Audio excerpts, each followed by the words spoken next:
You know how it is. You're trying to get a handle on what's really happening in the world, maybe cut through some of the noise. Well, you've come to the right place. Hope so. Today, we're doing a deep dive into something happening in Jammu and Kashmir that, well, it really caught my eye, and I think it should be on your radar too. Absolutely. For, for years, whenever we talked about J&K, the conversation often circled back to separatist movements, right? And Yeah. the Hurriyat conference was always sort of central to that narrative. Yeah, a key player. Definitely. Ah, So when you suddenly see a significant shift, I mean a really big one, with 12 of these groups, outfits that have been pushing for separation for a long time, now pledging allegiance to the Indian Constitution, yeah. well, it really makes you wonder, what's actually going on here? Exactly. This isn't just, moving a few pieces around the board. We are talking about a dozen organizations, many of them names you'd associate directly with that separatist viewpoint. Right. And the fact it's happening now in 2025, it suggests something pretty fundamental might be changing under the surface. So our mission today is really to unpack this. Why this sudden shift? What does it actually mean? And, what could the ripple effects be down the line? And kind of leading the charge, or at least the most recent prominent figure, is Farida Behanji. She's the chairperson of the Jammu and Kashmir mass movement. The JKMM. That's the one. And her public statements, the fact she signed legal affidavits, these aren't just like symbolic things. Yeah. It feels like a very concrete break from a stance they held for decades. If you follow the region, that's a huge indicator. Okay, so 12 groups, that's definitely a headline. But just to really grasp the weight of this for you listening, it's not a minor tweak. It's a major pivot, right? Away from an ideology that's really shaped the politics there for so long. It is. It really is. And just to give you a sense of the scale, besides Farida Behanji's JKMM, you've got the Kashmir Freedom Front, that's Bashir Ahmad Andrabi. You've got Mohammed Yusuf Naqash with the Islamic Political Party, Hakim Abdul Rashid, he leads the Muslim Democratic League, and Mohammed Shahid Mir from the J&K People's Initiative. But it doesn't stop there. Right, and it's important you get the sheer breadth of this. It's not just one or two on the fringes making a move. Exactly. We're also seeing Ghulam Nabi War from Tehreek-e-Istiqlal, Ghulam Nabi Sofi with the J&K Tehreek-e-Istiqlal, Mohammed Sharif Sartaj from the J&K Freedom Movement, Advocate Mohammed Reshi of the Democratic Political Movement, and Shahid Salim from the Jammu and Kashmir People's Movement. That's quite a list. It is. And what's also quite telling is you see figures connected to the, let's say, the old guard also shifting. Like the wife of Zafar Akbar Bhatt, he was with the J&K Salvation Movement, and Syed Salim Jilani, who used to be in the Hurriyat but actually jumped over to the PDP just last September. So for anyone keeping track, each name represents a pretty significant piece of that old separatist puzzle now being, well, rearranged. Yeah, when you list them out like that, it really hits home, doesn't it? It feels less like a small crack and more like maybe the dam is starting to break. So the big question, the one everyone must be asking is, why? Why now? What's pushing this pretty dramatic U-turn after so many years? Well, it seems like several things are kind of coming together. To understand the initial shockwave, you really have to go back to August 2019, the Indian government's decision to revoke Article 370. That was huge. Absolutely seismic. It fundamentally changed the whole constitutional setup between J&K and the central government. It led to much more direct rule from Delhi. And right after that, you saw a pretty significant crackdown on separatist leaders and their activities. That definitely squeezed the space they had to operate in, both physically and in terms of public profile. So if you're visualizing the situation back then, the whole landscape just shifted under their feet. The old ways of doing things maybe weren't really an option anymore. Precisely. And then if you look more recently, say through 2025, there have been more and more reports pointing to a decrease in violence related to militancy and just a general sense of improved law and order across the region. Now, for anyone trying to gauge the mood, that kind of environment might have forced these groups to reassess.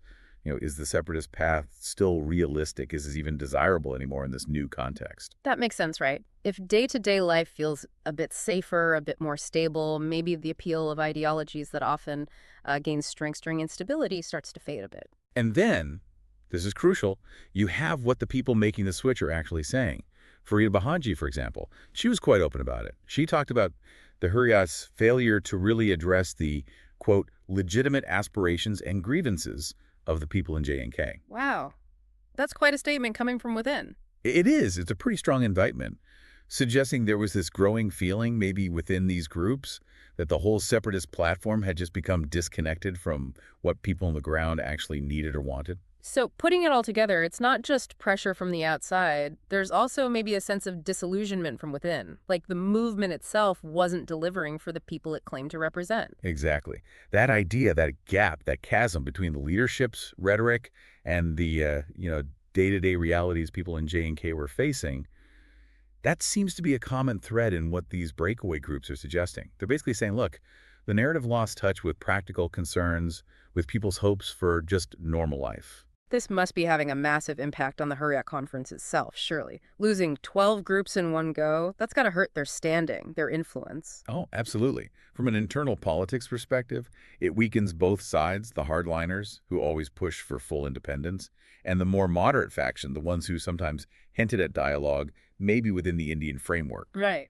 With so many groups now publicly choosing a different path, the Hurriyat's claim to be the unified voice of separatism looks, well, increasingly shaky. Political analysts were already noting a decline in their influence post-2019, and this kind of exodus, it's likely going to speed that up. It's almost like a big drunk of their base, or their constituent parts at least, are just moving on, looking for other ways forward. Okay, what about the government's view? The BJP especially has obviously been very focused on J&K. How are they framing this? Unsurprisingly, the BJP sees this as a really positive sign. Their spokesman, Altaf Thakur, he's been quite optimistic. He actually said something like, the era of terrorism and separatism is over in J&K. Declaring victory, basically. Pretty much. He's likely framing it as proof that the central government's policies since 2019 are working, and he even predicted more groups will probably follow.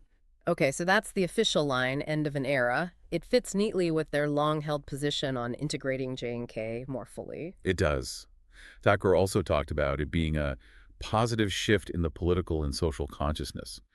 The idea that he's putting forward is that after decades of conflict, people just want stability. They want a better future, and they see that future within the Indian Union. It reinforces that government message about development and stability being the new priorities. So from their perspective, it's a clear win, a sign things are heading in the direction they wanted. But let's bring it down to the ground level. What about the average person living in Jammu and Kashmir? How might this shift actually impact their daily life? Well, in the short term, you could maybe hope that fewer separatist voices, fewer calls for shutdowns might mean fewer disruptions, fewer hurdles, those strikes that used to paralyze everything. So thinking practically, that could mean shops stay open more regularly, kids can go to school without interruptions, just a more predictable rhythm to daily life. That's not insignificant. Less disruption is a tangible improvement for many people. True. But, and this is a big but, it's really important to remember that just changing political allegiances, well, it won't magically fix everything. All those deep-rooted problems, unemployment, the need for much better infrastructure, that underlying political distrust, they're still there. Good point. Real change, the kind people feel in their lives, depends on making actual progress on those fronts. Yeah. That's what will really solidify any positive momentum from these groups stepping away from separatism. Absolutely. A shift in stance is one thing, but seeing real improvements in jobs, services, trust, that's the real test.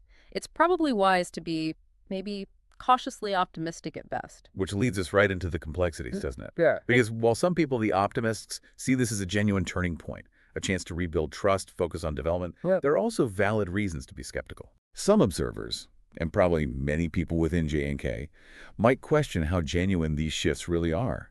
After decades advocating separation, is this a true change of heart? Or is it more of a tactical move? Just adapting to survive in a completely changed political climate where separatism isn't really tolerated anymore. That's the million-dollar question, isn't it? Such a fundamental change after so long. You can understand why some people might doubt the sincerity. Is it conviction, or is it pragmatism, maybe even pressure? It's a question that honestly only time will really answer. And then there's that other big question hanging over everything. What happens to the Hurriyat itself? Yeah, what's their future? Can they adapt? Can they find a new role, maybe reinvent themselves somehow to stay relevant in this new landscape? Or does this mass departure signal the start of their slide into, well, perhaps irrelevance? It really does feel like we're watching a significant moment unfold in the long story of Jammu and Kashmir. This decision by these 12 groups, it's undeniably a big development. It's definitely not the end of the story, not by a long shot, but it feels like a major plot twist, something you really need to keep watching. I agree. And while it's definitely too early to say separatism is finished or that, lasting peace has suddenly arrived, this shift does open up new possibilities. It suggests at least some are willing to explore different political paths within the Indian constitutional framework. And you do have to acknowledge it probably took some courage for leaders like Farida Behanji and the others. Making such a public break in a place as politically charged and scrutinized as J&K, that's a big step. They're choosing a new path under a very bright and probably critical spotlight. Absolutely. It points towards a potential evolution in the whole political conversation. There, a move away from one dominant ideology towards something new that's still taking shape. And maybe that leaves us with a final thought, a question to ponder as things evolve. Given these shifts we're seeing, what new forms of political engagement, what new kinds of social movements might actually start to emerge in Jammu and Kashmir in the coming years? What comes next?